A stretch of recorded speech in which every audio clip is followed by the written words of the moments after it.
Thank you very much. Yeah.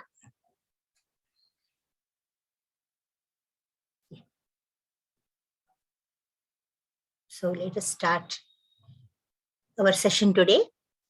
It's the second day of the 18th chapter. So begin with our prayers, offering our obeisances to Shri Radha Govinda of the temple at Nanturu, ISKCON temple at Nanturu, Mangaluru, paying obeisances to our founder Acharya, Srila Prabhupada, and seeking the blessings of my Shiksha Guru, Namanishadas Prabhuji. I want to start the day session with my usual prayers. Om Namo Bhagavate Vasudevaya.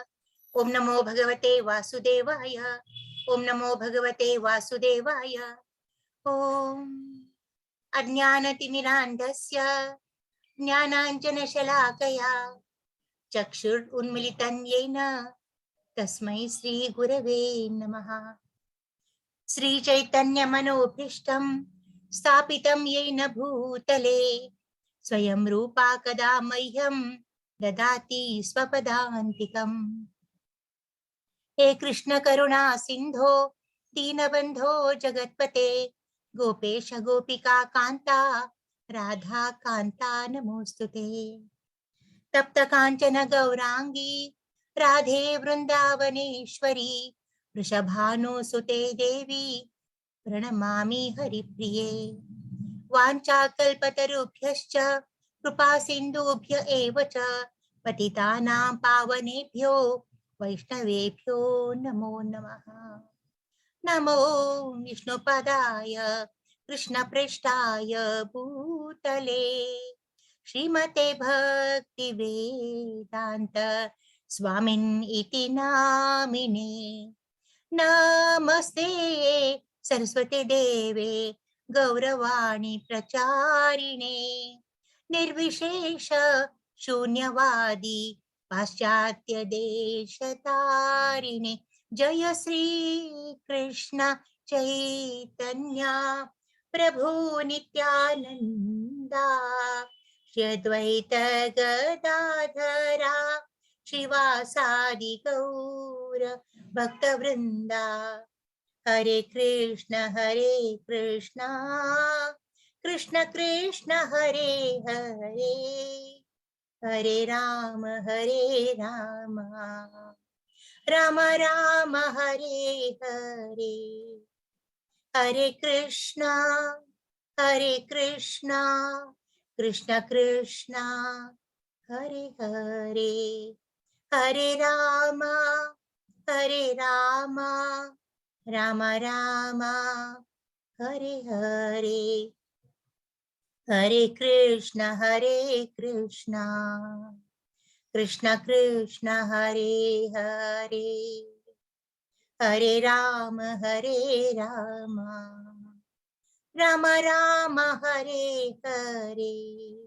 Hare Krishna devotees. So we had stopped last week at the 7th shloka. We'll just do that to have a link. Now the name of this chapter, as you all know, is Moksha Sannyasa Yoga. So Arjuna wanted to know who is a Tyagi and who is actually Sannyasi. So Krishna answers him. We have come along till the 7th shloka. Now, Nyatasya tu Sannyasaha Karmano Nopapadyate Mohatasya Parityagas Tamasaha Parikirtitaha. Prescribed duties should never be renounced. See, whatever duty we are supposed to be doing, each one of us in this universe, on this earth, has got a prescribed duty. Starting not only human beings, even animals, from ant to elephant. Every animal, including trees, they have a duty to perform. They should never renounce the duty. They must do the duty. And what should be renounced? We'll see that now. If one gives up his prescribed duties because of illusion, if at all someone is not doing his or her duty, it is obviously due to illusion. They are under Maya. They have forgotten that what they should do. Their their righteousness. Okay. So such renunciation. What is renunciation? Meaning of renunciation? Giving up. Giving up work, giving up prescribed duty is wrong. It is actually in the mode of ignorance. But we keep on saying we have to renounce, we have to renounce, we have to renounce. What do we renounce? What should we renounce? We should renounce the fruits of our activities. That is very important. So Krishna tells him here, so never renounce the duty itself. You have to renounce the fruits of your activities. Work then should be done to satisfy the Supreme, obviously. Whatever we do, whatever, your breath, your heartbeat, and starting from there, that is the beginning. So without breathing, we can't live at all. Starting from there, only if breath is there, we can do some activity, you get some energy. So starting from there, anything you do during the day, during your lifetime, should be done to satisfy the Supreme, Krishna. Nothing that is going to dissatisfy him. Spiritual activities, like cooking and offering food, should be done to the Lord. And don't we, you may ask me a question, all of us, you may like the question, we cook for ourselves, is not? Yes, we cook for ourselves. Offer it to Krishna, eat it, finished. That's all. You buy a dress for yourself, offer it to Krishna, wear it, fine. Whatever you do, that doesn't mean you're not doing it, not going to eat food or cook for yourself, but whatever you do, offer it to him, it is spiritualized. A sannyasi should not cook for himself. In should he starve? The question comes. See, normally a sannyasi should cook food for the Lord. And what is offered for the Lord, he can eat. But generally, sannyasis don't cook food. They get the food. People prepare and give them food. So they have to live on that. In those days, it was actually said, in case they don't get the food from others, they have to go hungry. But these days, that doesn't happen. You can always, Krishna Arpana, you can offer it to Om Tatsat, do it, and then you can have it. A sannyasi may perform a marriage ceremony.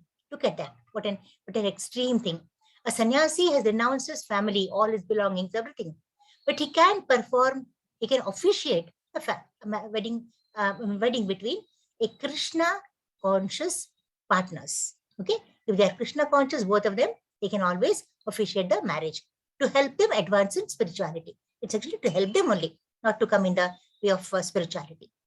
Renouncing, supposing he doesn't do all these things, doesn't go for Krishna, doesn't do things which he should do, then he is in the mode of ignorance. We stopped at that. We'll go to the next one. Someone wants to chant the shloka? Any raised hand? Sudha Mataji can do that. Yeah, you can. Mataji, You can. Hare Krishna. Yeah, Hare Krishna. Hare Krishna Mataji. Hare Krishna Mataji. Hare Krishna, please chant. Yeah. Dukham ityeva yat karma kaya klesha bhayat tyajet sakritva rajasam tyagam naiva tyaga phalam labet. Hare Krishna. Hare Krishna. Anyone who gives up prescribed duties as troublesome or out of fear of bodily discomfort is said to have renounced in the mode of passion. Such action never leads to the elevation of renunciation. Hare Krishna. Hare Krishna Mataji. Yes. See, whatever his duty is, if he thinks this is troublesome, it's so a lot of trouble getting up early in the morning, going a long way in metro or catching 3 or 4 buses and going there doing something troublesome, or out of fear, he gets scared of what he has to do, of bodily comfort. What will happen to my body if you do that? Look, just imagine the electrician who helps to repair your lines. Before that sets up the lines, he has to climb such a height, using a big ladder. If he is afraid of his job, sorry.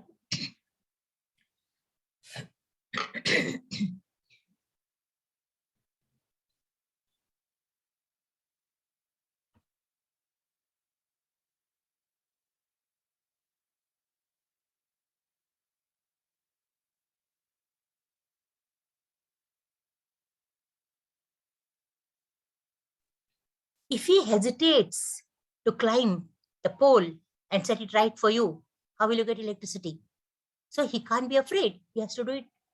Though, of course, he's trained for it, but he has to take the risk of doing it. Even amidst night, amidst the rains, during the night, he does all that for us. Supposing they don't do it thinking that it is actually very difficult, then he is actually, so to have renounced his mode of, that's very wrong. This is actually not at all, it is a mode of passion. He's passionate about his duty. It's not at all good. So such a thing will never lead to liberation or elevation to higher planets. Okay. Yeah. Let's see the reflection. If one stops earning, yeah. Now supposing, see, we say you have to give up the fruits of action. Okay. Now supposing we say that out of the earning that you get, income, you must give something to Krishna. Okay. Now supposing you, fearing that you have to, thinking it's troublesome and all that, you stop working at all. Okay. That is very wrong. You're going to stop earning. See, if I earn, I have to give the fruits, is it not? I have to give some money towards Krishna consciousness. Best I will not earn at all. So you give up the work itself. That is very wrong. If one stops earning, thinking that to be a fruitive activity, if it does not get up early in the morning, thinking that to be troublesome, getting up early, especially in winter, it is so troublesome, If he thinks it's troublesome, giving up of such activities is in the mode of passion. One must earn. Offer the money to Krishna conscious activities. You have to earn. Okay.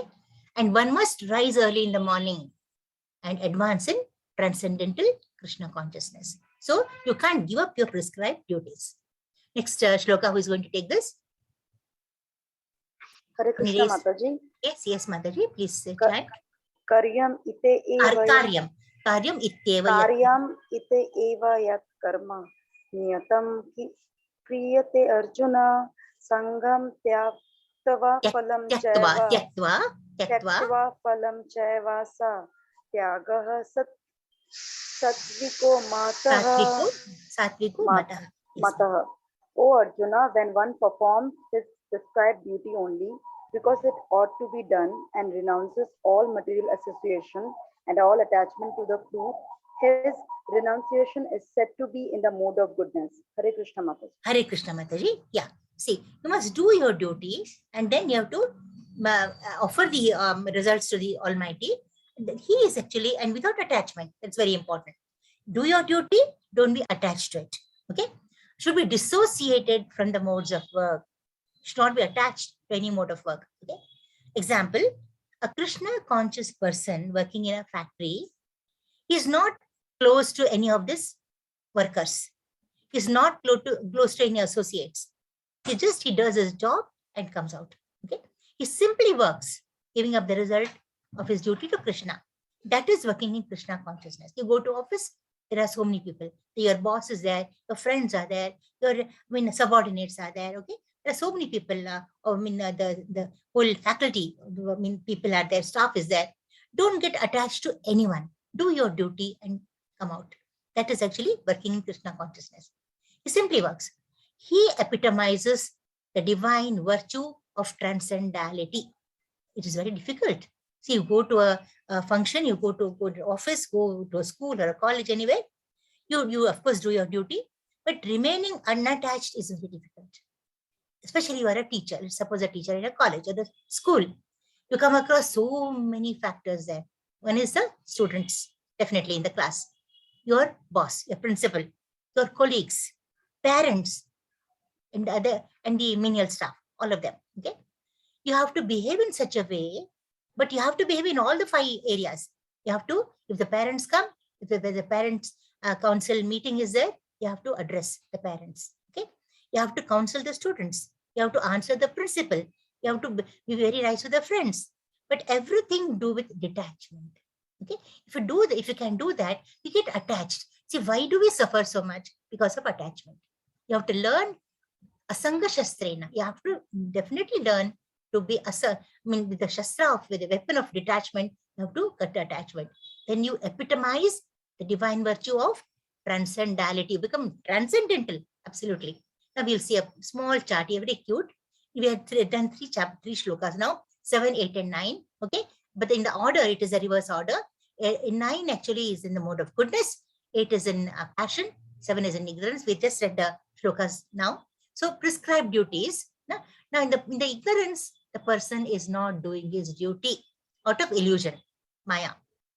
And in the 8th shloka, he's not doing his prescribed duty out of passion. He says troublesome, difficult. I'm afraid of that. He doesn't do his duty. But in the ninth shloka, the person is in the mode of goodness. He does his prescribed duty. Okay. Now, why does he not do this ignorant person? Due to illusion. Okay. And he's in the mode of ignorance, obviously. And why doesn't this person not do his duty? Difficulties, duties, afraid of the duties. Okay. So he's in mode of passion.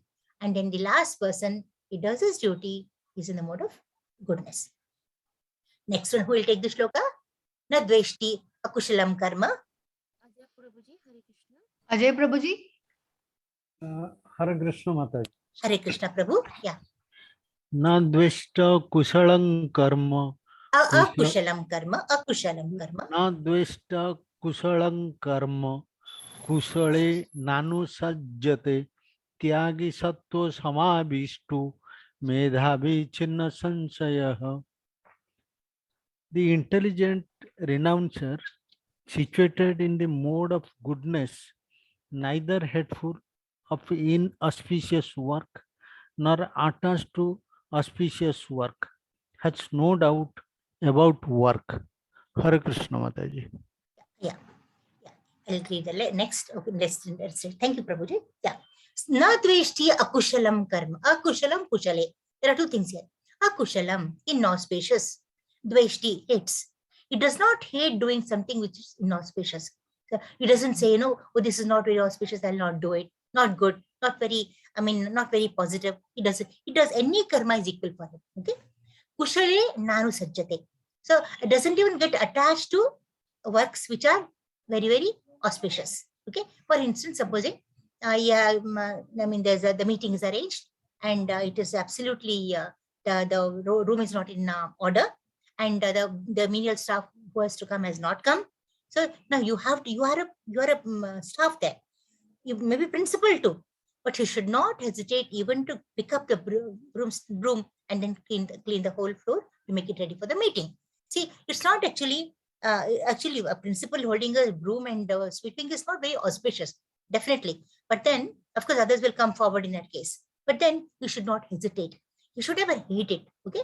Kushale nanu sajjate. If it's a very auspicious thing, don't get over attached to it. If it's an anchoring or something in the function, or something. If it's a very one which is going to get a lot of pride and all that, your appreciation, don't get attached to it. So, tyagi sattva samavishto medhavi chinna samshayaha.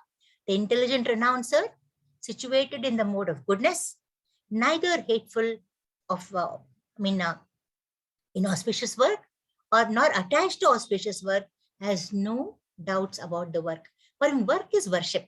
Whatever work, even sitting on the chair and giving sermons, maybe it could be either a principal or anyone else, speaking to the audience, at the same time doing the most menial job.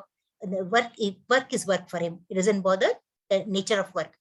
Does not hate anyone or anything which troubles his body.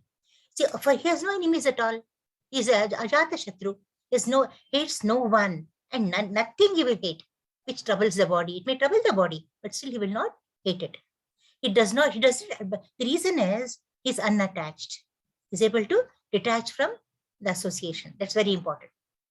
He does work in the proper place at the proper time. He knows what to do where. He does it.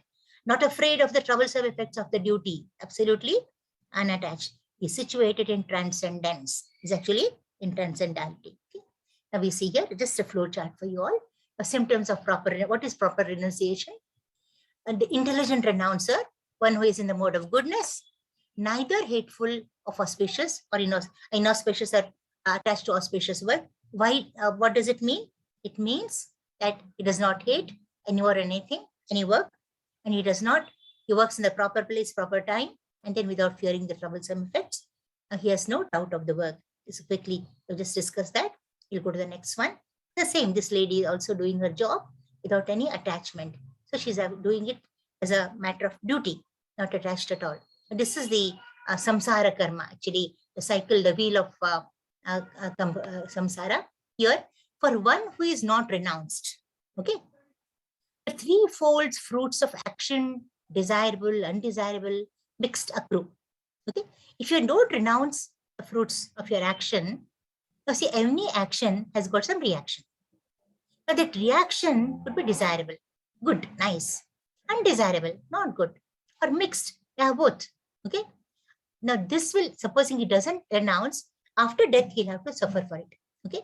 But those who are in the renounced order of life have no such results to suffer or enjoy. Okay.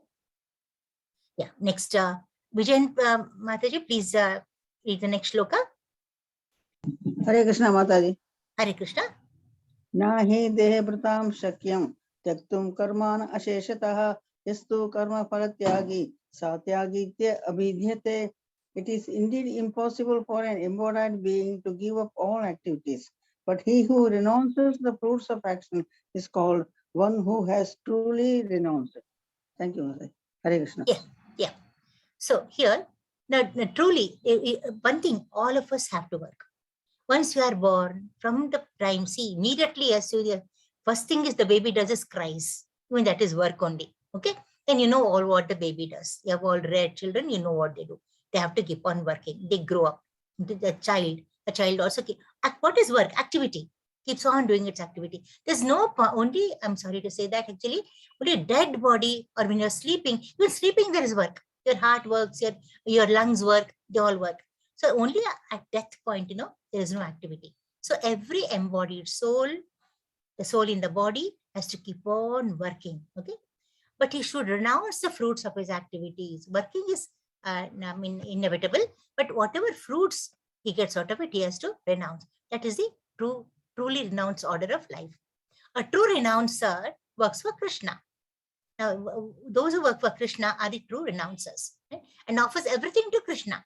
Whatever you do, just so simple it is, offer it to Krishna, you are done. Lord clearly outlines, now in the shlokas to come, how and why fruits of activities should be renounced. Why should we offer our fruits to Krishna is one thing. And who to offer the fruits is another thing. Okay, we are going to get the knowledge of that. Now, of course, this is just a quick sharing with you. It's very true. Many of the ISKCON workers, their members are here. They are very big people. They work in very big, huge offices. They're very responsible people in factories, offices, elsewhere. Now, they, of course, earn, they get the money. And they offer that to Krishna conscious work. Such highly elevated souls are actually sannyasis, situated in the renounced order of life. And you may wonder, don't they keep anything for themselves? They do. Not that they actually starve out on the streets. They just keep what they require for themselves and give off rest to Krishna. And the miracle is, the secret is, the more you give to Krishna, multiple times you get back. Again, you give to Krishna, again, compound interest. Compound interest, it is compound earning. You keep on getting in compound magnitudes. Okay. Now, next one, Mahalakshmi Mataji, you can chant. Hare Krishna Mataji. Hare Krishna. Anistam istam isram cha trividham karmanah phalam bhavate atyaginam preta natu sanyashinam kvachit. For one who is not renounced the threefold fruits of action, desirable, undesirable, and mixed, accrue after death. But those who are in the renounced order of life have no such result to suffer or enjoy. Hare Krishna Mataji. Hare Krishna. So it's obviously, I just told you in the earlier shloka. So all what you desirable, undesirable, whatever the fruits you get, if you don't renounce the fruits, they accrue after your death. You have to suffer for it. If you're not offered, you have to suffer for it. But those who are in the renounced order of life, there's nothing like that. There's a Krishnarpana. I told you the example in the last class. Sometimes when people come here for donations, you do not know how needy they are, how deserving they are. They look like needy, deserving, but then they may not be so. They may be having an establishment of their own. So then how do you discriminate? Then best thing you can't go behind them and see what they are. Say Krishna Arpana. If you think they are needy, if you are convinced they are needy, your conscience, then you can say, I mean, you don't renounce giving the money because you may think, oh, how to believe anyone, or so anyone, you start doubting everyone in that case, the real needy person also will not get anything. It is an unfortunate thing. So don't do that. You give whatever you want to give and say Krishna Arpana. Krishna will take it and he will take care of what has to be done with that money. So now with the renounced person, that is a renounced person. So he has nothing to suffer, about the desirable and the mixed fruits that come actually. A person in Krishna consciousness, acting in knowledge of his relationship with Krishna, is always liberated. See, why do we say the relationship with Krishna? See, who are we? We are servitors of Krishna. He is the proprietor. We are the servitors. So think like that. And say, always, Naham karta hari karta. So whatever does, God does. One is Krishna Arpana. That is, whatever I'm doing is, I'm not doing. Krishna is doing for me. See, Krishna is there within our hearts. He's actually giving us directions from within. So obviously, whatever we are doing now, even what we are doing right now, is because of Krishna's directions. So then we are liberated. There's nothing to worry about. Next sloka. Panchayatani. Yeah. Who is the next volunteer who wants to? Meenakshi Mataji. Yeah, Meenakshi Mataji. Hare Krishna Mataji. Yeah. Panchayatani mahabaho karanani nibuddho me sankhye kratante proktani siddhaye sarva karmanam adhishtanam tatha karta karanam cha prathak No, vidam. I think you're not read the translation. That's the shloka. That's the end of it. Okay, Mataji. Yeah. O mighty Arjuna, mighty armed Arjuna, according to the Vedanta, Sankhya philosophy, Vedanta philosophy, and Vedanta Sutra all come here. There are 5 causes for the accomplishment of all action. Okay? So, what are those 5 causes? We'll see now. Okay. So, logically, every activity has some reaction, good or bad, maybe desirable, could be undesirable, could be mixed, whatever. To the question, how a Krishna conscious person does not suffer, what our questions are, why and how to perform, how to renounce and why to renounce. Okay. Now, why does he not suffer or enjoy? Okay, the reactions of work. The Lord cites the Vedanta philosophy to show how this is possible. What is possible? How we can stay away from suffering the reactions of our work. He engages everyone in certain act. He is Lord. Everyone, I told you, from ant to elephant, every creature on this earth has got some duty given by the Lord. Now, what is that duty based on? Earthworm digs through the soil and makes the soil fertile. Okay, every animal for that matter. Okay. So what is that? What is the reason? Why are you not doing it? Why is the earthworm doing it? Based on its past actions of its last birth. Activities performed in Krishna consciousness under divine direction. All of us are doing everything under divine direction. From within. Where within? From the heart. Is there in the heart. Super soul is in the heart. Yield no reaction. For them, there is no reaction. If you say Krishna Arpana, say Naham Karta Hari Karta, that is Krishna consciousness. Okay? You have no reaction. Whatever you do is definitely goes to Krishna. So no reaction. Either in this life or in the life after death. The next life. You have no. That is why you have to do this. You have to renounce your work. Sarvasya Cham Hridi Sannivishto. The ultimate control is invested in the super soul who is lodged in our heart. Okay? There are 5 causes for all activities. And for success in all activity, one should consider these 5 causes. Very, very important. Okay. You have to, according to what? Sankhya philosophy, Vedanta Sutra, and also according to the the Shruti. Shruti is Vedas. Okay. You have to follow that. Yeah. Yes. Adhisthana. Now you have to come to Adhisthana. You come to 5 causes now. Okay. Now this who wants to take up? Yeah. Ajay Prabhuji, Hare Krishna. Please take, Prabhu. Hare Krishna Mataji. Adhishtanam tatha karta करणं च पृथक् विधम् विविधाश्च पृथक् चेष्टा दैव्यं चैवात्र पञ्चमम्. Panchamam. Yes.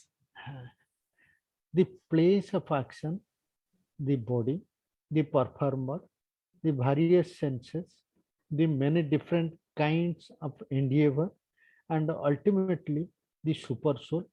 These are 5 factors of action. Yeah. Hare Krishna Mata. Hare Krishna Prabhu. Thank you very much. Yeah. Now, what are the 5 factors of action? Adhishtanam tatha karta. Adhishtanam means place. Place is kshetra. That is our body. Okay. The performer. Tatha karta and karta. Karta is a performer. In the instruments, karanam, the various senses, all our senses. The many different kinds of endeavor. Vividascha prathak cheshta. All our endeavors. The efforts. You have to, for everything you have to effort, is it not? Place of action is the body. Okay. Now, you're doing some work, your body is your body is doing the work. Who is the performer? You are the performer. Okay. And of course, the soul inside is the director. Then how do you perform this work? Whatever you do, how do cooking or singing or whatever, for the Lord, what you do, or cooking, everything, due to with the senses only. Then the many different kinds of endeavor, you have to put this effort. When cooking is an effort, singing is an effort, everything is deity worship is an effort, okay? Kinds of efforts. And ultimately the super soul. So we say ultimately the super soul, it is primary the super soul. Actually, it is mentioned last, but it is always last is most important. So ultimately the super soul, that is the Lord residing in the heart. These are the 5 actions of actually which 5 factors which are the cause of our actions. The word Adhishtanam, I've just numbered the factors for you to understand properly. Adhishtanam refers to the body. Number 1, it's the first factor. The soul within the body, Atmanam, within the body is a doer or performer. Why do we say soul is a doer? Once the soul leaves the body, can we do anything? Can we do any work? Though the body is there, but there is no soul. Person is dead, he can do nothing, is it not? Within the body, the doer or performer, karta is a karta, acting to bring about the results of activity.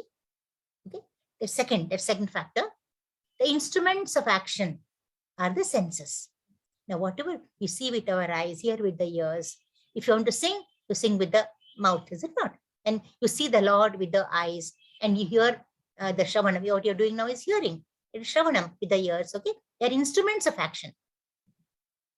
And by the senses, the soul acts in various ways. Using the 5 senses, the soul acts in so many ways. We hear, we see, we taste, and when we touch the Lord, when we are doing worship, all those things we do with the senses. Every action has a different endeavor. Every action. You see, if it is driving a car, it is one endeavor. Worshipping the deity is one endeavor. Singing is one endeavor. Is it not? Gardening is one endeavor. All these are endeavors only. Different types of works. All activities depend on the will of the super soul. Ultimately, 5th one, everything that you do, tena vina trinamapi na chalati. Even a straw cannot move without Lord's sanction. So all activities depend upon the will of the super soul, seated within the heart as a friend. Is like our friend. The Supreme Lord is the super cause. He is the super cause. Therefore, one acting under the direction of the super soul is not bound by any activity. So that is why we have to do our activities in Krishna consciousness. We are not bound by the reactions. Those in complete Krishna consciousness are not ultimately responsible for their reactions, for their actions. Everything is dependent on the supreme will, the super soul, the supreme personality of Godhead. But these are very important 5 causes. You have to remember them. Now we come to the next one. This is actually shlokas, summary of chapter 13 and to 17.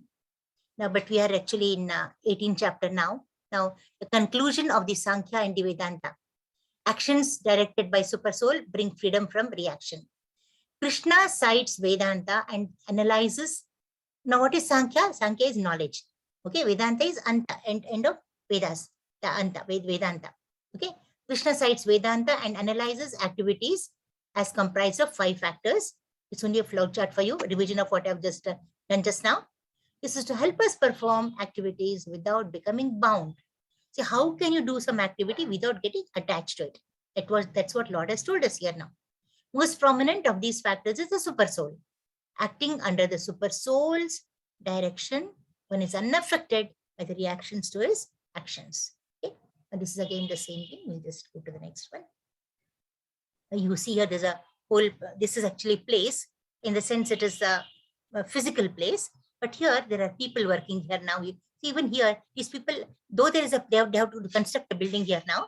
Now these are the people, but they are also, each of their bodies is also kshetra. It's actually place only, they're working there. And this is a construction going to come up, okay? And they have to plan. They have to use, what is senses? They have to use their brain, they have to use their eyes to see, they have to, the workers have to use their hands to construct, all that is there, okay? Now this is actually the whole design of how whole thing works, okay? Now of the last chapter, last shloka. Now 15th shloka. Yogananda Prabhu, please take it. Prabhuji, Hare Krishna, Hare Krishna. Sariravan manaviryat karma pravate naraha nyayam va viparitam va panchaita tasya hetavaha. Whatever right or wrong action a man performs by body, mind, or speech is caused by these 5 factors. Whatever the person does, it's all main causes the 5 factors. Sharira van manobhir. See, van is vak, that is their speech. Okay. Sharira is your body. Okay. So body and body, mind, and actually speech. Okay. Now these karma prarabhate naraha. They're all, whether right, whether you do right things or wrong things, whatever you do, they're performed by a man performs with the body, mind, and speech. You may do the right thing, the body is required. You may think rightly or think wrongly, the mind is involved. You may speak good things or may not speak good things, speech is involved. Okay, it's caused by these 5 factors. Okay, right work. What is right work? What is wrong work? Now we'll analyze that. Right work is that done as prescribed in the scriptures. Whatever injunctions say, if you do that, it is right work. If you go against injunctions, it is wrong work. Okay, now both. But both actions require 5 factors are required. Whatever the good things, even to murder a person, the murderer requires all these 5 senses. Okay, to worship Lord, he requires the 5 senses. For anything, require the 5 senses. We shall analyze this. Yeah.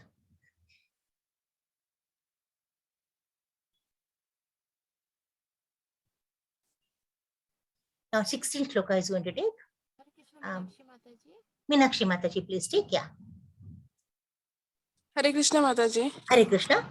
Tatraivam sati kartaram atmanam kevalam tu yaha pashyati akrata buddhitvan nasa pashyati durmatihi. Therefore, one who thinks himself the only doer, not considering the 5 factors, is certainly not very intelligent and cannot see things as they are. Hare Krishna Mataji. Yeah. So, tatraivam sati kartaram atmanam kevalam tuyaha. So, actually, if he thinks he is the doer, kevalam, I am the doer. If he thinks only I am the doer, then it is actually, it's wrong, absolutely wrong. He's unintelligent. He's foolish. Okay. Now, that is akrita buddhitvan. One who thinks himself the only doer, not considering the 5 factors, he thinks, I am the doer. It's not the 5 factors, not super soul, all the nothing. I. But what is he? What is he? He's the body, he is the mind. And actually, he's all those factors actually. He doesn't think ego. It's because of false ego. He thinks I am the doer. I comes in there. Not considering the 5 factors, is certainly foolish, unintelligent. He cannot see things as they are. So he doesn't see the reality. He does not know or understand that the super soul sitting within our heart as our friend, along with our soul, is sitting. Always, analogy of the 2 birds is given. It's a branch of a tree. There's a big bird and a small bird. And the big bird is supposed to be the super soul. The small bird is the soul. Okay. Now the small bird is eating the fruits and the big bird is watching it. So eating the fruits is not, it's symbolic actually. So we are actually enjoying the fruits of our action. And what is the big bird doing? It's monitoring it. It's going to see how it's going to offer me or not, or just going to eat on its own, just seeing it. So it observes, it monitors. That's what the super soul does. Now, the unintelligent person, Akrita Buddhitwan, does not know that there's a super soul in the heart as a friend monitoring my actions. He doesn't know that. Although the material causes are the place, the worker, the endeavor, and the senses, they're there. They're material causes, not divine causes. Final cause is the Supreme Lord. If all this is, the place is there, the worker is there, endeavor is there, senses are there. If the soul is not there, and the super soul is also not there along with it, super soul will be there, that the soul is there. If it's not there, nothing can happen. Okay, it's all futile. We should understand this. Now, when we do something, never think. Please, always, we should always. If you do that constantly, you are liberated from your fruits and your reactions. You'll be the happiest person on earth. Okay. Therefore, one who thinks is the doer is not the doer. Okay. And this we have dealt with both the shlokas. Yeah. Now here, the 15th shloka. Now, what are the 5 factors? See, body, speech, and mind. Okay. This is Adhishtanam in Vak and Mano, mind. Okay. Now, both right and wrong actions are performed by them only. So, body can do right things, wrong things. Mind can think rightly, wrongly. Speech can, or speech shakti, the capacity to speak. It may speak with that capacity. You may speak good things, you speak bad things, all that you can do. Okay. Now, what is the thing? The super soul, all is the ultimate is super soul. Actually, that comes last. Okay. Yeah.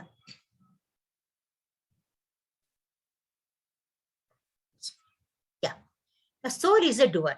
Okay. Soul is a doer. And what is the endeavors are the efforts. Okay. Super soul above all that. He is above all. The factor most important.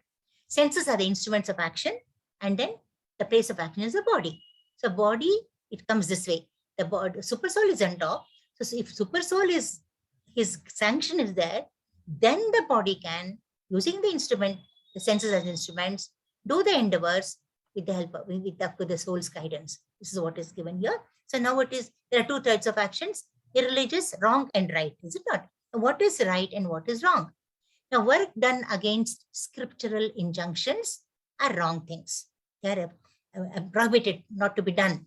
Right actions are done according to religious injunction. That's all. Simple. Now, coming to here, we are actually in the first part only. We are in the 19 to 40 shlokas. We will not discuss these now actually. Now here, 18.19 to 40, we are still in the 15th shloka. What does it give? One's work according to the 5 factors is dictated by the 3 modes of material nature. Everywhere the modes come in. See, for any action, maybe the 5 senses, the 5, causes are there, but all work under the modes of the 3 modes of nature: goodness, passion, and ignorance. Now, what does it include? What does the whole concept include? One's knowledge. We need knowledge to work. One's action. We have to act to work. Obviously, you can't sit idly and say I'm working. Okay. One's performance of action. How does he perform? How does he do the work? One's understandings of the work. You have to understand the work and do it. One's determination. Having taken up a work, you should be determined you're going to complete it. Determination. One's happiness. You're going to get happiness in that work. So all these factors are very important in actually in the success of the work. All activities within the universe are thus controlled by 3 modes. So and everything and anything has to be controlled by the 3 modes. Now, yes, this shloka, we will take this. Can I read? Yeah, anyone? Yeah, please, Mataji. Yeah.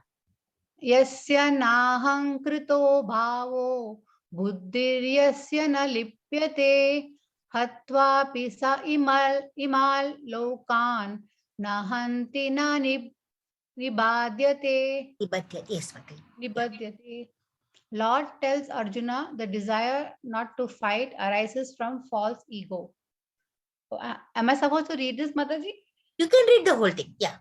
Arjuna was thinking he was himself the doer of action. He did not consider the sanction of the Supreme from within and without.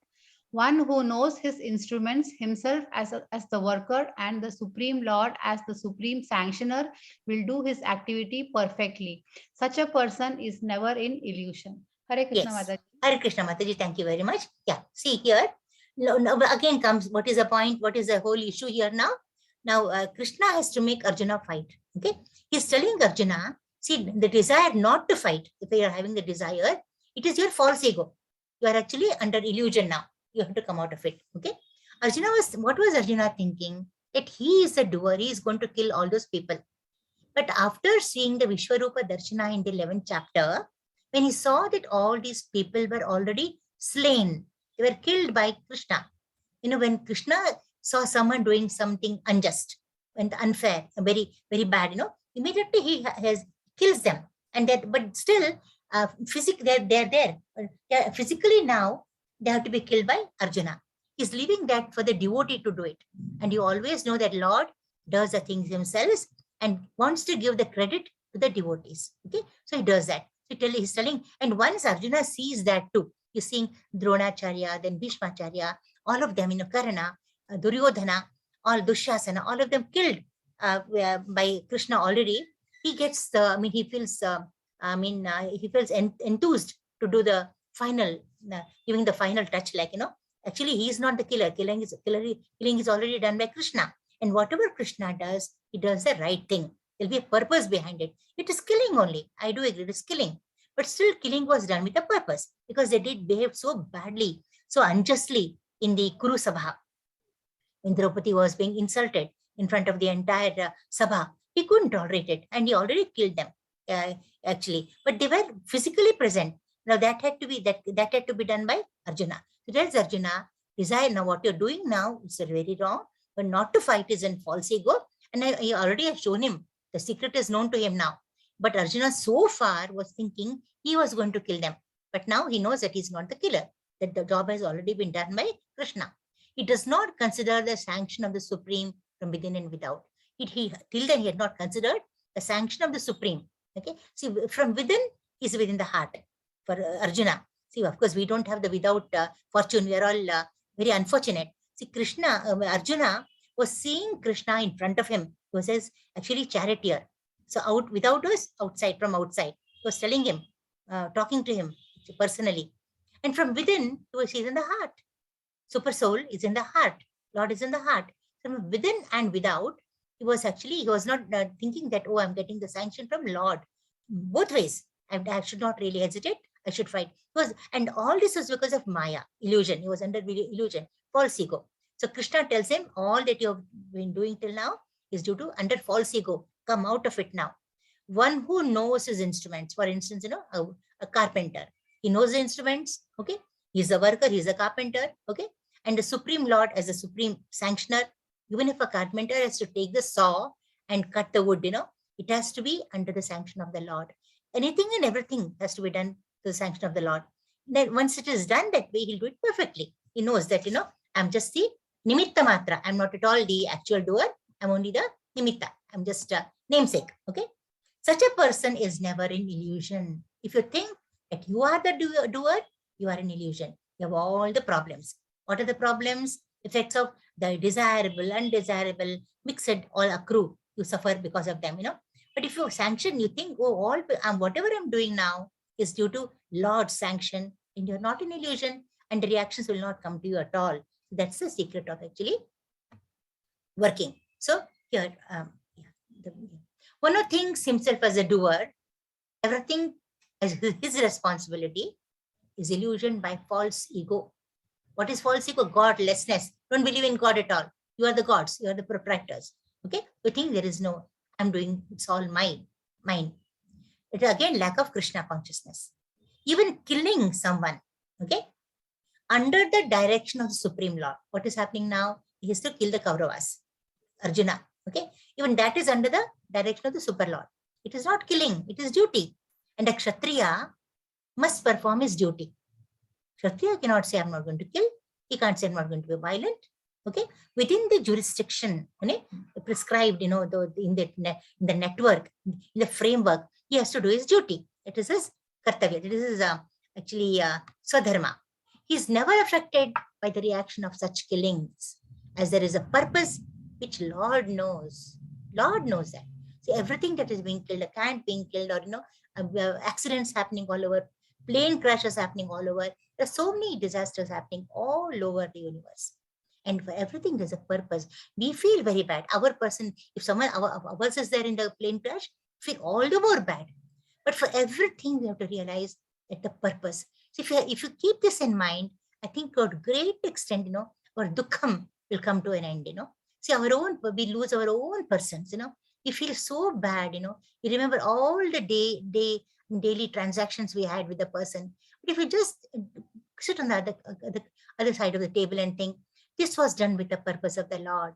I didn't have anything in my control. To think like that, to some extent, your immediate sorrow will come down. And over time, definitely, its spirituality will elevate.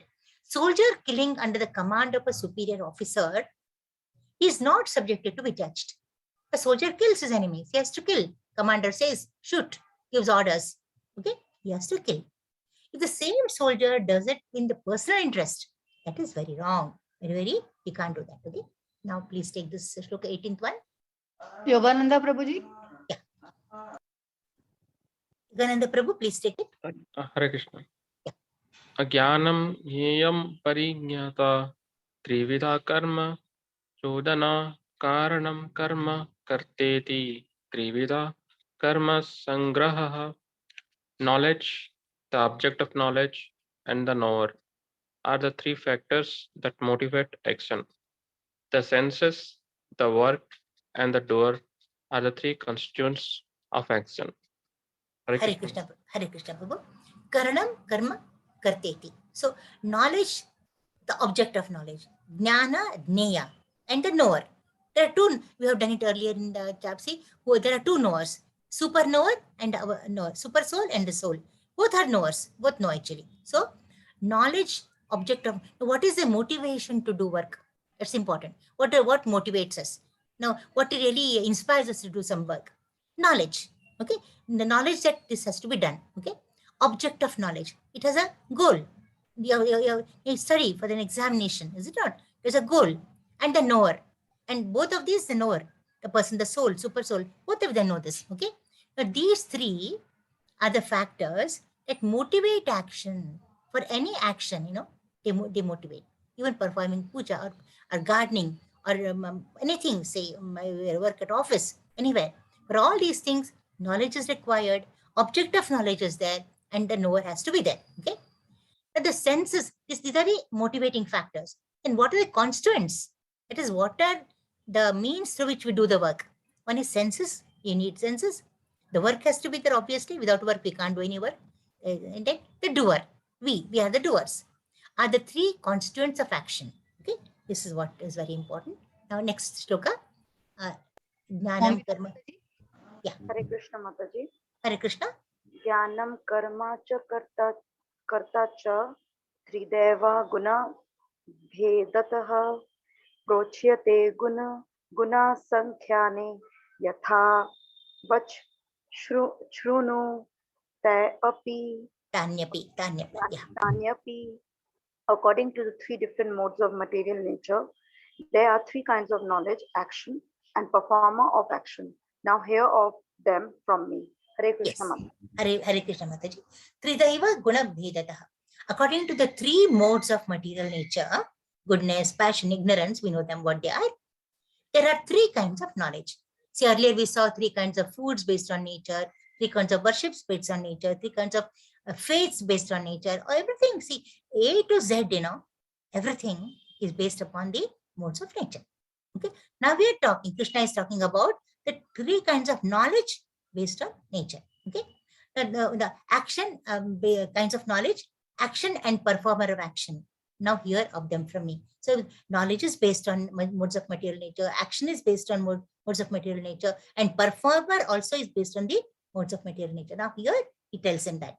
It has been said, the mode of goodness is illuminating. It's very nice, full of shine, effulgence. It's not darkness. Okay.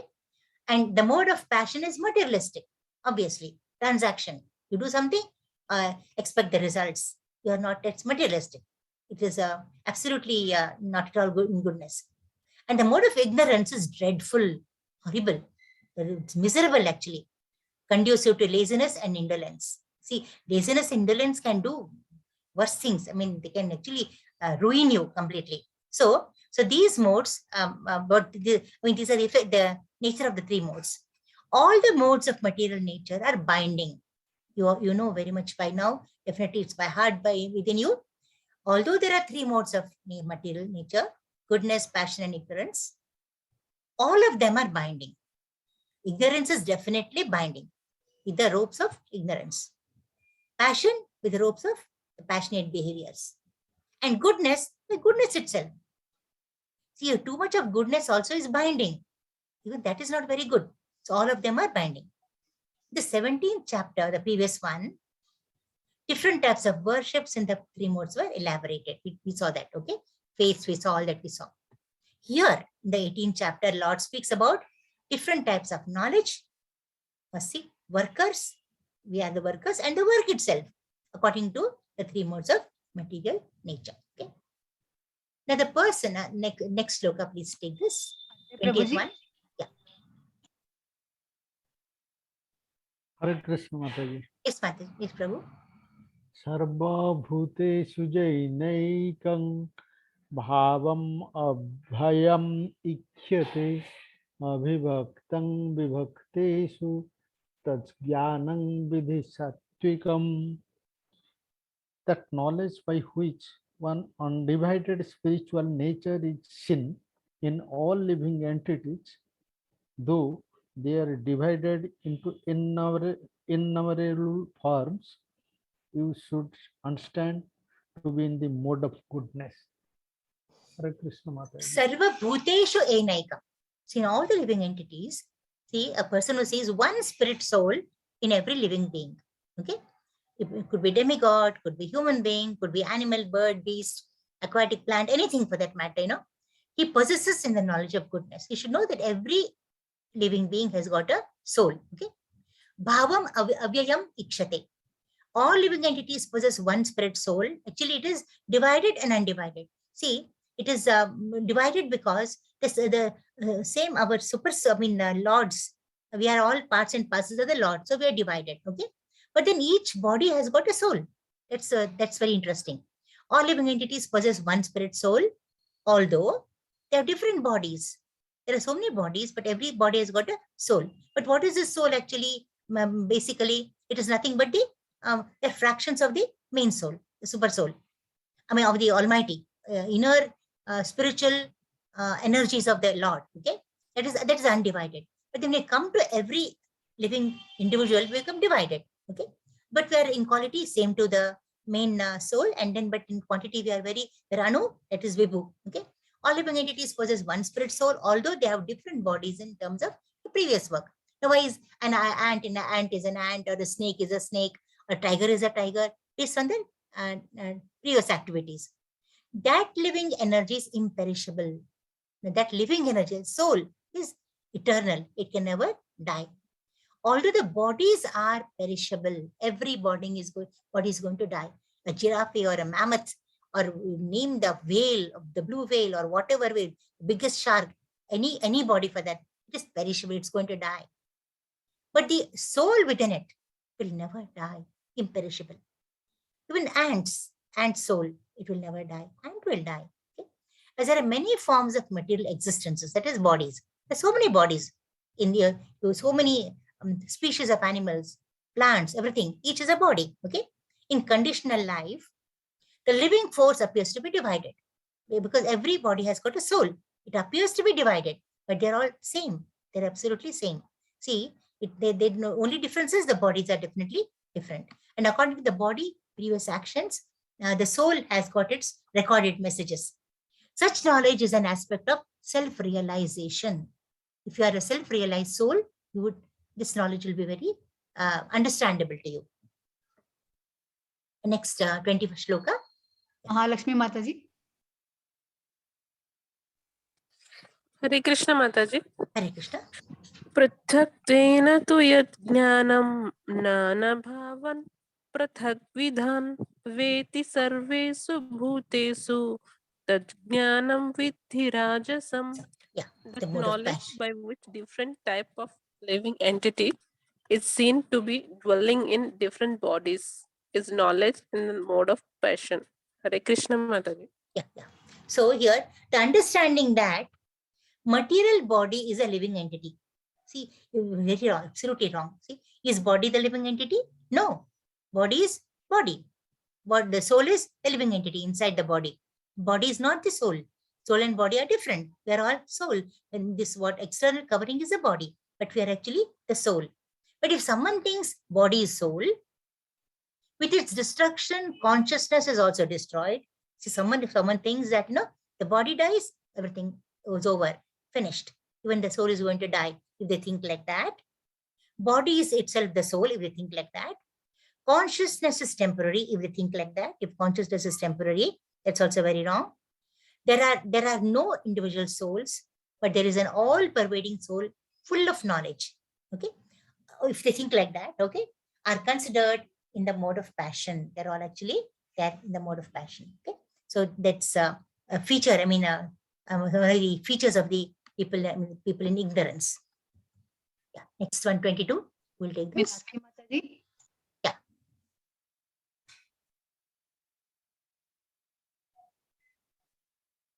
Yet to Kritsnavadi. Anyone taking what? Hare Krishna Meenakshi Mataji. Not audible. Not. Hare Krishna Meenakshi Mataji. Yet to Kritsnavad ekasmin karye saktam ahaitukam atat vartha vad alpam cha tattamasam udharatam. A common man is always in the mode of ignorance. Why are we in the mode of ignorance? Because we're all conditioned, okay? Conditioned life. He is born in the mode of ignorance. Birth only happens in the mode of ignorance. His knowledge would not have developed through the authorities, scriptural injunctions. See, we don't follow the injunctions. Actually, now we are all following because we are into under a school of thought. They're doing some serious spiritual study. Otherwise, we don't. Do we refer to Vedas while doing something? No, we don't. We don't refer to any scriptures. We just do things as we feel. So we are generally, I'm not talking about all of us, but generally people are in the mode of ignorance. They don't believe in authorities. They don't believe in scriptural injunctions. As such, limited to the body. So whatever is, their knowledge is limited to the body. Activities are not as per the direction of his activities, I'm sorry, and they don't follow the scriptures. For him, God is money. God means it is money, okay? Now, he has to earn a lot. Day and night, he slogs for money. And for him, money is God. Okay? They say nothing beyond that. Nothing higher thinking. If he earns a lot of money, that means he is actually pleased God. It's not, but that's not the real aim of our life. The earned money has to be properly used. That's very important. If he uses for sense gratification, it is absolutely futile. And knowledge means satisfaction of bodily demands. For him, what he thinks is, ignorant person thinks that what is knowledge? You have to enjoy. You have to gratify your senses. Money is God. And no need to follow scriptural injunctions. What's there after? What is there in them? Nothing interesting, nothing important, nothing very valuable. Such knowledge has no connection with absolute truth. If you have such knowledge, this is very dreadful. It is miserable and dreadful. This is actually wrong. Okay? It is all about eating, sleeping, defending, and mating, like other animals. They just do what other mundane animals do. Such knowledge is due to the mode of darkness. You have to come out of it. And knowledge concerning the spirit, soul, Atma, beyond this body, is in the mode of goodness. Think of, body is perishable, soul is imperishable, is eternal. Okay, and we are all the servitors of the Lord. He is the Lord. He is a proprietor.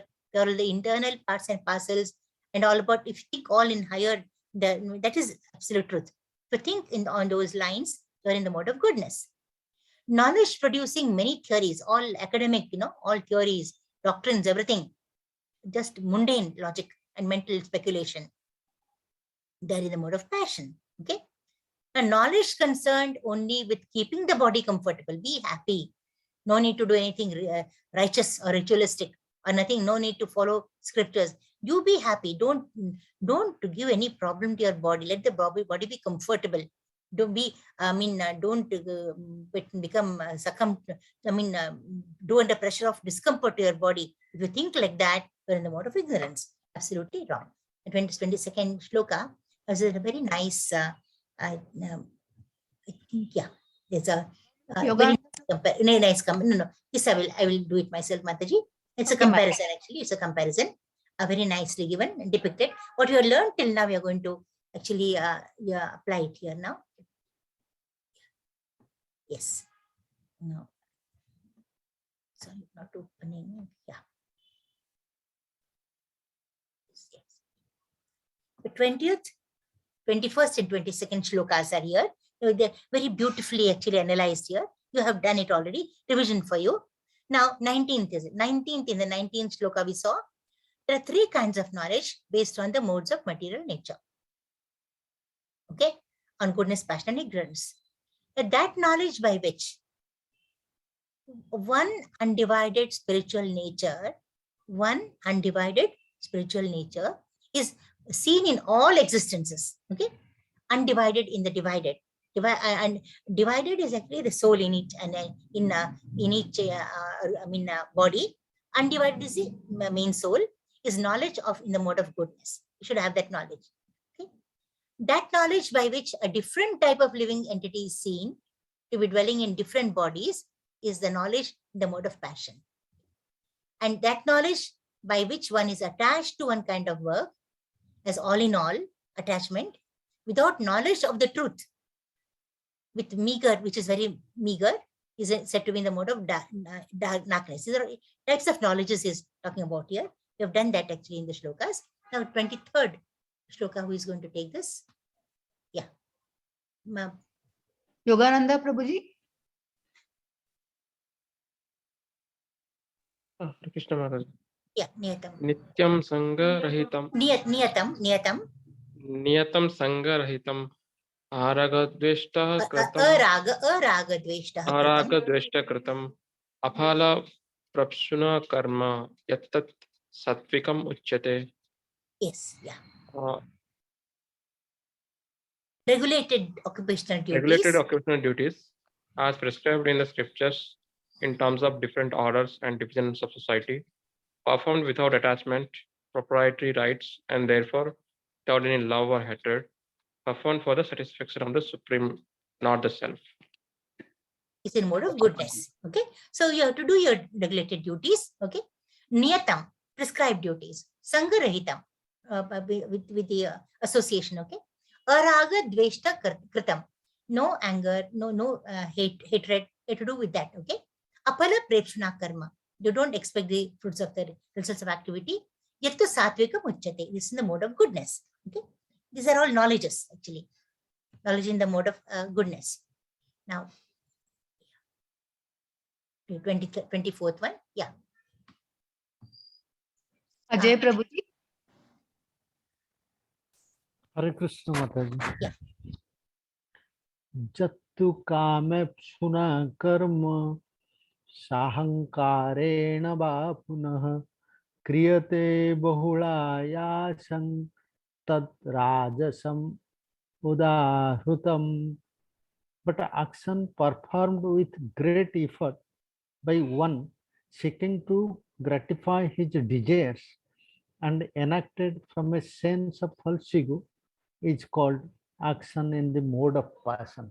Hare Yes, Krishna yes. Mataji. Hare Krishna. Very simple. These things actually we have been repeatedly. Actually, 18 chapters is sort of a summary only of the whole thing. This is recapitulating what you have studied earlier. Actions performed with great effort to gratify one's senses, sense gratification. That's one thing. And done with a false ego. They are in the mode of passion. Yeah. Shloka. Yeah. Now here we have again we have a chart here. Yes. Yeah. Now we are comparing the 3 shlokas here. What is the takeaway from these 3 shlokas? We just did them. Yeah. Now, actions that As for actions, that action in accordance will let us highlight the, the whatever, and highlight. Please kindly mute your microphones before you talk, because it disturbs others. Now, in accordance with the duty, which is performed without attachment, you do it as duty, without attachment, without love or hate, by one who has renounced fruitive results, it's in the mode of goodness. Okay, revision only for you all. Now, done with great effort by one seeking to gratify his desires, which is enacted in the sense of false ego, is in passion. So if we do something for sense gratification, okay, it is in false, it's in false, with a false ego, is in the mode of passion. And performed in ignorance and delusion, without considering the fruit, the future bondage, what's going to happen, they're not bothered. They just do, they recklessly they do things. Okay, they're getting bound, and which inflicts injury to themselves and others. It can even hurt others. It'll hurt them also, but they're not at all bothered about it. They're very impractical about it. They're in the mode of ignorance. Now this shloka, next one, 26 shloka. Meenakshi Mataji. Mukta Sangha Anaham Vadi Vadi Utsaha Samanvitaha Siddhi Asiddhyor Nirvikaraha Karta Satvika Uchyate. The worker who is free from all material attachments and false ego, who is enthusiastic and resolute, and who is indifferent to success or failure, is a worker in the mode of goodness. Hare Krishna Mataji. Yeah. Mukta Sango Anaham Vadi. Kriti Utsaha Samanvitaha. Enthusiasm actually. So Siddhya Siddhor, Siddhya Siddhor, that is, whether it is successful or not, he's not bothered about it. Karta Satvika Uchyate. A Krishna conscious person is always transcendental to the modes of material nature. We always say it not. Goodness is also not too good. Even there you get bound by all the, the ropes of goodness. So we have to transcend that also. What is transcending that? You do something good, but do absolutely unattached. Don't, but sometimes in the mode of goodness, somewhere you have the hankering inside, somewhere hidden, in the bottom of your heart, some hankering, you want some praise, you feel you should be, you're doing good things only, not doing anything bad or in passion, okay? The passionate mode, but still somewhere you expect some appreciation for it, that you are bound with appreciation. You must transcend that also. Whatever people say, don't bother at all, good or bad, you keep on doing your duty. Sometimes, always things don't happen in a good way, okay? Then don't worry if someone abuses you, okay? And sometimes you do very well, excellent, people praise you to the skies. Don't take that too much to the heart, don't get puffed up. If you do that, if you are equipoised in your emotions towards your actions, you are in the mode of goodness, okay? So Krishna, that's what a Krishna conscious person is like. He's transcendental to all the modes of material nature. He has no expectations from his work, because all the fruits is going to give to Krishna. No expectations for the result of his work entrusted to him. Above false ego, absolutely no false ego. Always enthusiastic. He wants to do his work. No results, is not bothered. Wants to complete his work, okay? With no worry or distress. Always, he doesn't take things, because he doesn't think he's doing the work. He thinks God is doing the work. I always keep on telling you, maybe I may need to sweep a big hall for some occasion or anything, a lot of vessels to wash or something too much to do, whatever, If you think you are not the doer is Lord, you're only instrumental. You never feel the tiresomeness at all. So always enthusiastic. You don't feel tired at all. Because if you think you are the doing, you feel tired. You feel fatigued, But when you think God is doing it, there's absolutely no question of fatigue at all, okay? No distress at all. Does not care for success or failure as is equipoised. Such a person is in the mode of goodness, okay? Now the next one. Yeah.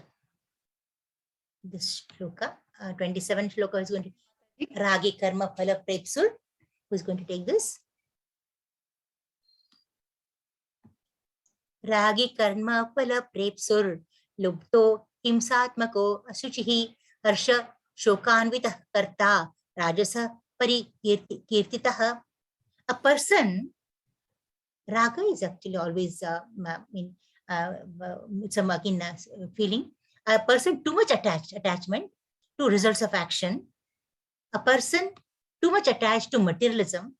It is hearth, home. Hearth is, home, my children, my wife, my house, my everything, all that. Okay. With no desire for higher elevation in life. He doesn't have any spirituality in mind, doesn't want to elevate in life. He's still in the mundane platform. Only with making this world as materially comfortable as possible. He wants a beautiful house, wonderful furniture, nice garden, everything nice, a nice huge car. Okay, all for his comforts, material comforts. You go to his house, you'll see where the puja room is, where Lord is. It will be a small corner, the whole house.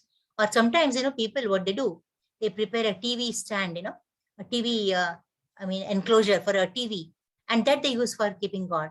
They don't keep a separate place for Almighty, because they want even that place to be used for something for their comfort. Generally, very greedy, thinking all that he attains is permanent. He thinks that he's not going to leave this world at all. There's a lot of plans, 5-year, 10-year, 15-year, 20-year, 100-year plans. But he doesn't know life is so very ephemeral. Any moment, he can vanish from this planet. Envious of others. If something good happens to someone, he's very envious. Dvesha will be always bubbling in his, boiling in his self, actually. Envious of others. And prepared to do anything wrong for sense gratification. He wants to go to any ulterior level, can stoop to any level to get things done for him, his children, his wife. Doesn't go by the rules and regulations or laws and nothing. Anything he's prepared to actually violate and get things done for himself. Unclean, not at all clean. And unconcerned, not clean in body, not clean in dealings also. Very bad, more so dealings. Dealings are very unclean. And unconcerned, whether his earning is pure or not. The means that he gets the money is not bothersome for him. He should get money. Money is God for him. Money is God for him.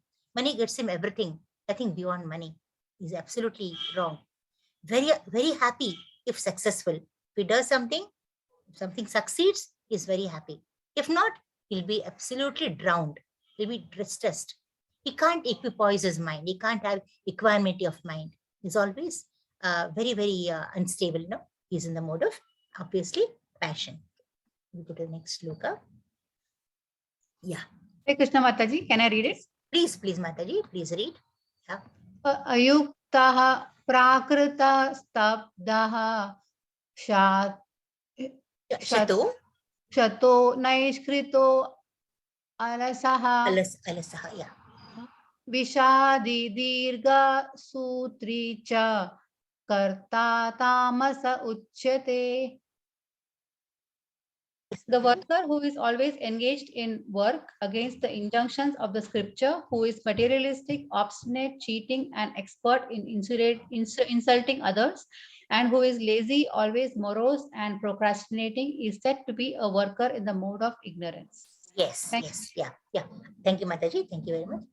Ayukta prakritaha sabdaha. So here is all features of an ignorant person. Okay? Now he's actually in the tamasa mode of ignorance. Vishadi Dirgha Sutra. Alasaha, that is alisya. Alasya means laziness. Those not care for scriptural injunctions, engaging in work not to be done. What is to be done, they will not do. What has to be not done, they will do. Okay? They are actually very materialistic. They work according to the modes of nature. They are completely bound by the mode of nature. They have no chance of even getting out of it because they're so conditioned. Such workers are not very gentle. They're very rough and tough and very harsh, very cunning too, and they have never spare, others. They may insult them too. Go to any extent. They don't bother about others' as self-esteem or self-honor and all that, They're not at all bothered. They just bluntly insult a person. Very lazy, morose. They're always lazy. Do not do their duty properly. Obviously, they won't do the properly. Keep on postponing things. Morning, say evening, say tomorrow, day after tomorrow. And years together, they keep on postponing things. This procrastination. They procrastinate things actually. Dragging work for years are in the mode of ignorance. They can never come out of that mode. They're bound by their particular mode. We'll see here. Actually, what we have done only will be in this. It's been nicely depicted in the comparison. Yeah.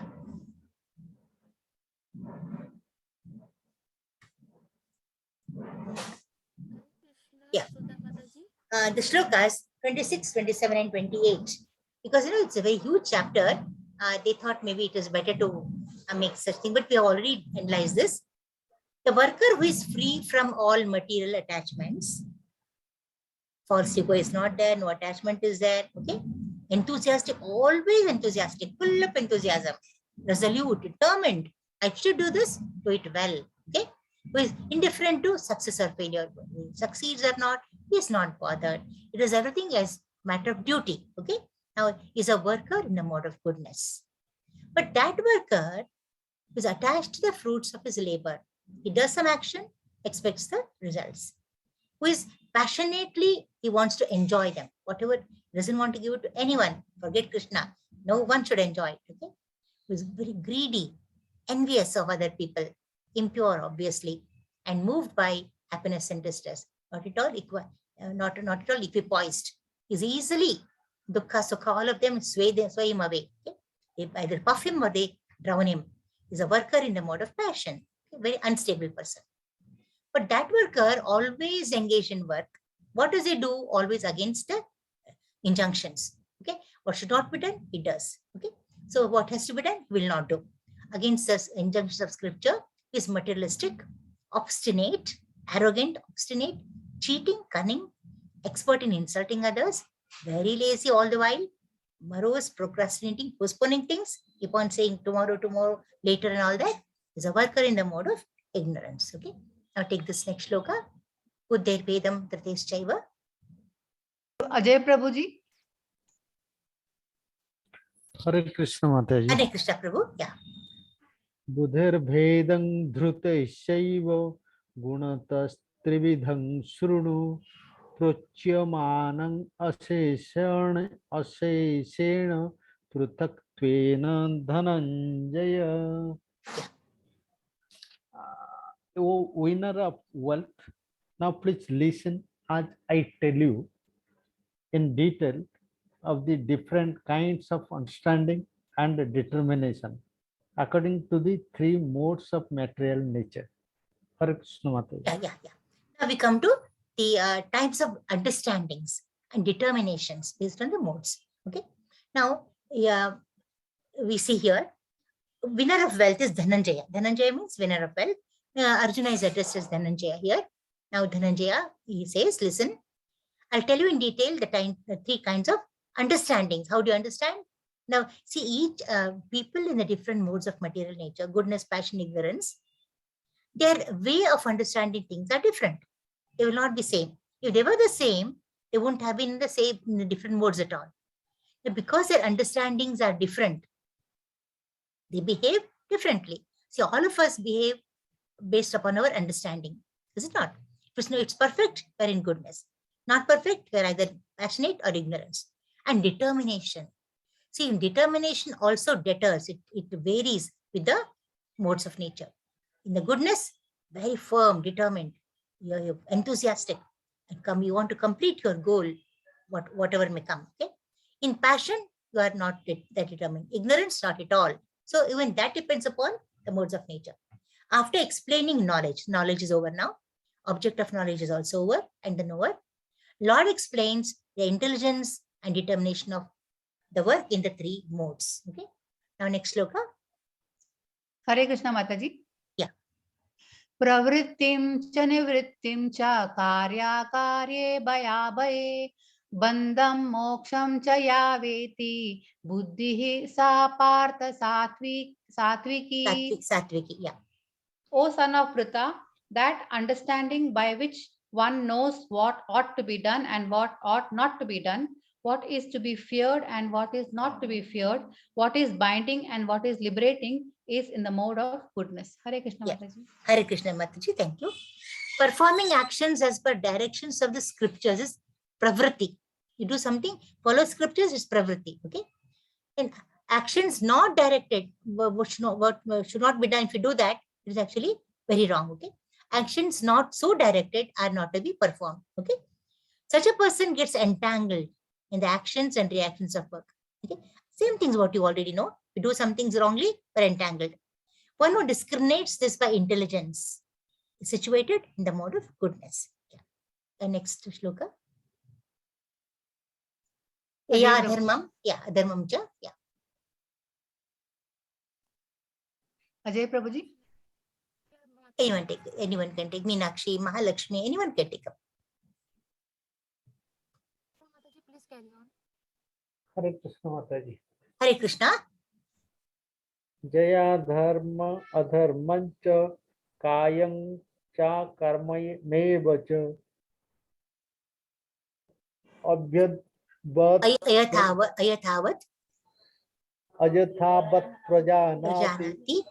buddhisa partharajasi Yes. osana pratha, that understanding which cannot distinguish between religion and irreligion, between action that should be done and action should not be done, is in the mode of passion. Hare Krishna Maharaj. Hare Krishna Prabhu. Very simple. See, again tells her here Arjuna is addressed as son of Pratha. Pratha is Kunti Devi. Is it not? The Lord tells Arjuna, not being one who can't distinguish between religion, irreligion. What is religious? What is irreligious? Okay. Now, between action that should be done and action that should not be done, if you can't discriminate between the two. Okay. He is in the mode of passion. Now, understanding, yeah. Hare Krishna. The last shloka for the day.